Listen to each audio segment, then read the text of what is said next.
the regulation that's going to come is going to stop the scams, it's going to stop the self-dealing, it's going to provide a framework by which people start to understand the difference between an ethical, economically sound, technically sound asset and a fair, equitable, principled approach versus an unethical, uneconomically sound, untechnically sound,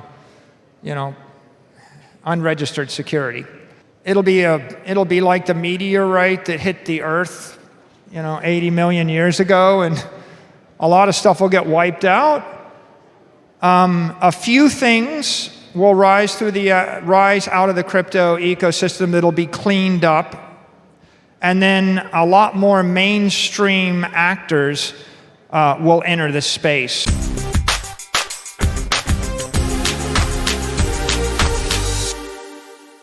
When I came in the class of 2020, all the Bitcoiners from the class of 2014 and the class of 2012 and the class of 2016 used to snicker at me on Twitter behind my back, speculating about when I was going to rage quit or fear quit or throw in the towel. And they were laying odds. Saylor's only going to last another 3 months. Justine used to chuckle about whether I would get driven out. I said, Justine, I can hear you talking, right? On Twitter, everybody can hear you. So, and then they used to say, well, the class of 2020, they got it so easy. Yeah, they didn't live through the block size wars, or, they didn't live through the difficult times during the decade. Well, what I have to say to the class of 2022 is, you guys have it so easy. Anybody getting into Bitcoin right now has it so easy because now I've counted. I've gone through 3 cycles, 3 boom and bust crashes, and I'm, for all the OGs in the room, today I tweeted that, starting to feel like a Bitcoin veteran. There's still a lot of people that are skeptical about me, but I will have arrived when the Bitcoin OGs say, I guess we're stuck with Saylor from this point forward. There are a lot of legitimate leaders in the United States who said, this is going to be banned. They would either say it's going to be banned because it's a Ponzi, they were the deniers, or they said, this is going to be banned. Jamie Dimon said, it's just too good to be true, so it'll be banned. So there were the people that didn't understand it, and there were the people that understood it but thought it was too good, and so the government would take it away. And then when the China crackdown took place, everybody said, we see China banned it, and so that proves that it's probably going to get taken away. And here we are in 2022, and what you have is a fight between the chair of the SEC and the chair of the CFTC to see who gets to regulate it, or who gets to endorse it. And what's become very clear is you've had the head of the CFTC say this is a commodity. You've had the chair of the SEC say this is a commodity. You have had the Secretary of the Treasury, Janet Yellen, recite the legend of Satoshi in a speech at American University. We now see all the regulators in the Western world have embraced this as an asset class.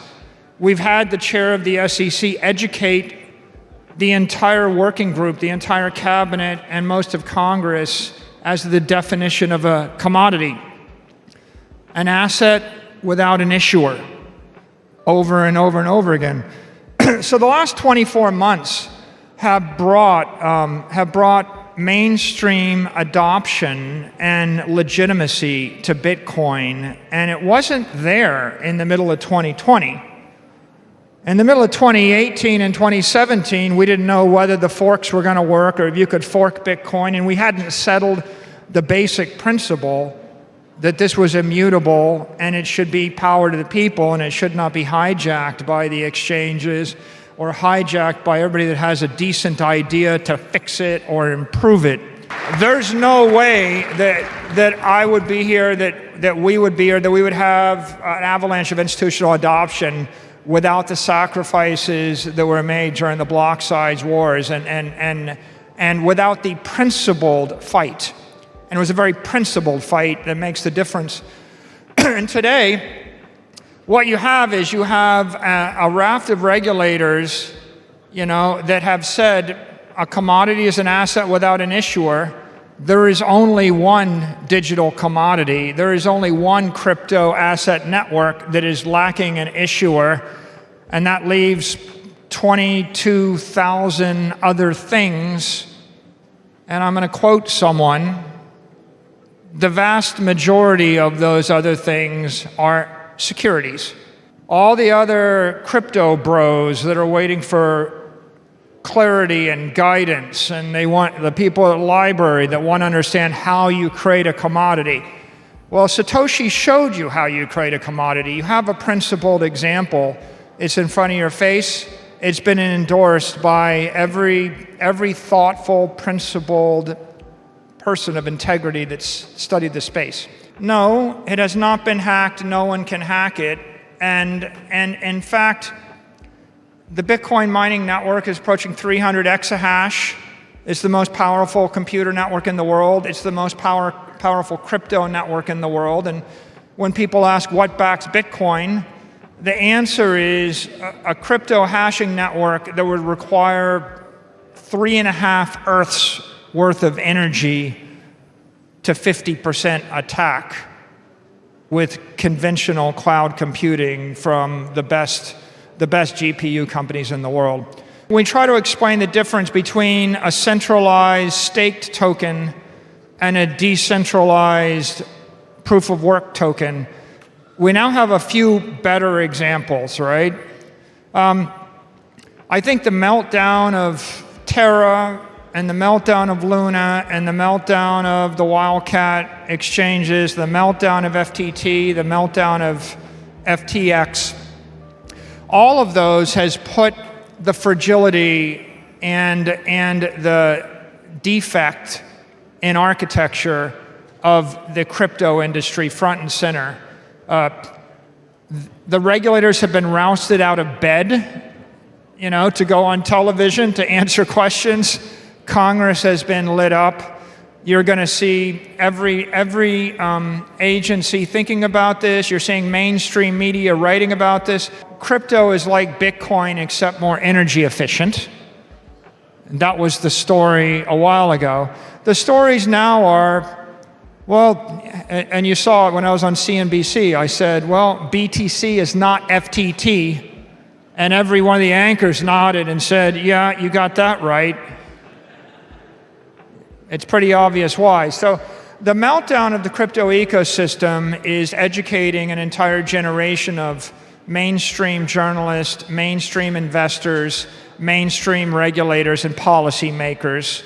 And they understand that now they have to do something, and the regulation that's going to come is going to stop the scams, it's going to stop the self-dealing, it's going to provide a framework by which people start to understand the difference between an ethical, economically sound, technically sound asset and a fair, equitable, principled approach versus an unethical, uneconomically sound, untechnically sound, unregistered security. Investors in the mainstream are going to understand, based upon results, why a digital commodity is a better idea than a digital security. And that's happening in front of our face. And this entire Wild West environment will start to dissipate. It'll be like the meteorite that hit the Earth, 80 million years ago, and a lot of stuff will get wiped out.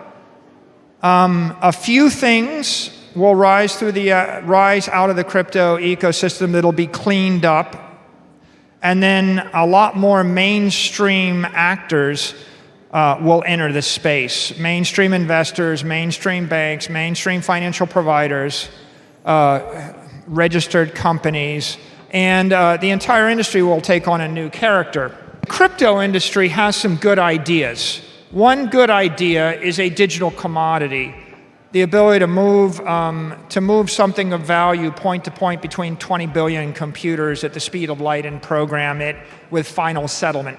That's a good idea. It has not nearly been fully realized. A digital commodity is something of value that moves through space. A digital scarcity is even better than a digital commodity. A digital scarcity is an absolute capped commodity, 21 million forever, right?